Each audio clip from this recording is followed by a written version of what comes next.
Hi, my name is Fae Dremock. I teach environmental humanities at Ithaca College. Every semester now, I hear from students. They react honestly about the terrible state of the world that we're in. Initially, they didn't used to tell me that. They thought that faculty didn't know how bad it is. They thought they had to protect us from what's coming at us. The first time I heard that, I changed my teaching. Now I openly confront their fears. I tell them it's bad. I'm honest. Students often ask me, how do you stay hopeful? And I reply honestly. I talk about growing up poor and Hispanic in Texas. I learned early on, I tell them that a Texas activist fought like demons to change the world we lived in. They had no hope of winning, and they simply didn't care. They stood up, they spoke out, and they fought arm in arm with people who cared as they did. Winning was never the point, and none of us were heroes.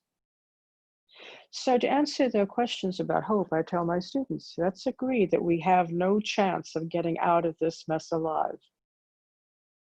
But no one born ever has been able to get out of this mess alive.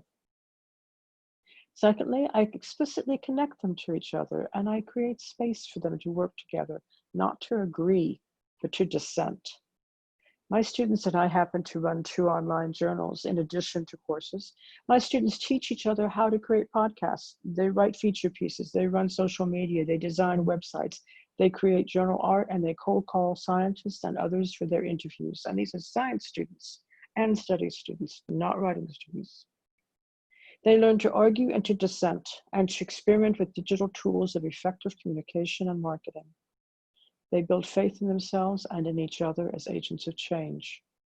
And I remind them constantly, when you have no hope, put on your shoes, walk out the door, and work with people who share your grief. The third thing I do is I mentor science students and studies students to doing science outreach and community work. They develop and engage in their own team projects that support environmental communication, climate adaptation, emission reduction and drawdown, climate justice, and compassionate triage. I tell them and I model for them, you must fearlessly communicate the science. This is the way I teach now.